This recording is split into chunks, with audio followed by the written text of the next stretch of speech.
One thing I really hate is when you're trying to have a conversation with somebody and they're staring at their phone. You're at home in the living room and you're with your significant other or family member and you're there with them and they're staring at their phone. Waiting room, same thing. Ever look around? Everybody's staring at their phone. And what got me really thinking about this is I was having lunch the other day and I was watching everybody in the restaurant and the couples were all just on their phones. They weren't talking to each other, they weren't spending time together, and it made me realize the older I get, the more I want to be present in the moment. I grew up before smartphones. Somebody called, you weren't home, you didn't get the call, you left the message. If you were fishing, you were fishing. If you were having coffee with somebody, you were having coffee with somebody, and if you didn't get the call, oh well, you didn't get the call. Were things perfect? No, not at all. But you know, when you were talking to somebody, you were really talking to somebody and you were invested with them. Today it feels like we're connected to everybody except the people right in front of us. Now being needed has never changed. When I was in law enforcement, I was always needed. And I always carried these little pagers on my lapel or my belt, and it was always going off. And when they came out with numeric pagers, it was the greatest thing ever. And then came cell phones. And then you were attached at the hip to that thing. You are available all the time. And this goes from in law enforcement, security, to housing management, attached to it. Now, I don't think technology is a problem. I'm not hating on it. I love technology. I love photography. I love working on videos. I make YouTube videos. I've always looking for the next newest tech coming out.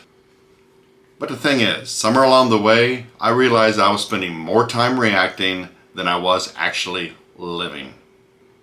And over the last few years, I found myself moving in a different direction.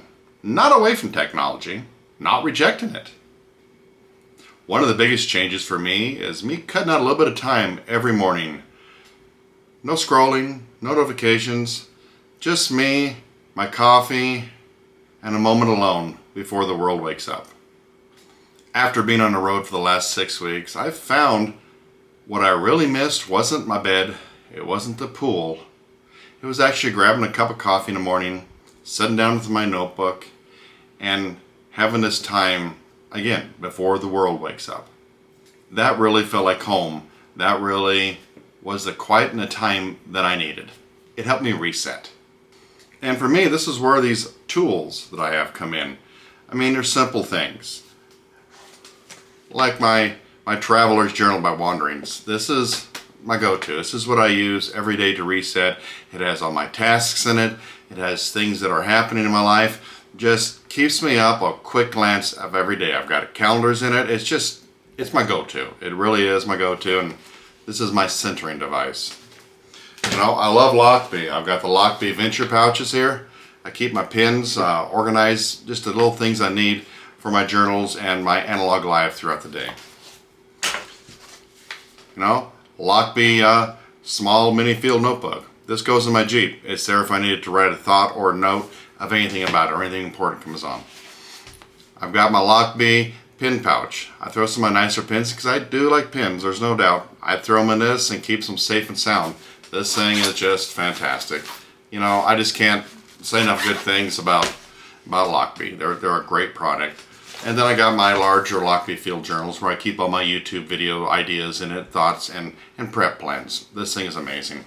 And these are the tools that I use every morning, every day as I'm going along. And don't get me wrong, I'm not pushing away from technology. I use technology. I love it. I use the computer. I use, AI. I use it for my photography, for my videos, just everything. But I really like to reset in my mornings, and I like to keep things analog and written down. It makes me happy and it keeps me more centered. Now, again, I'm not saying that I don't use my phone, because I use it a lot. This is like my mini computer away from my computer, and I do a lot on it, and it helps me a lot. But I'm trying to put it down and not do the doom scrolling.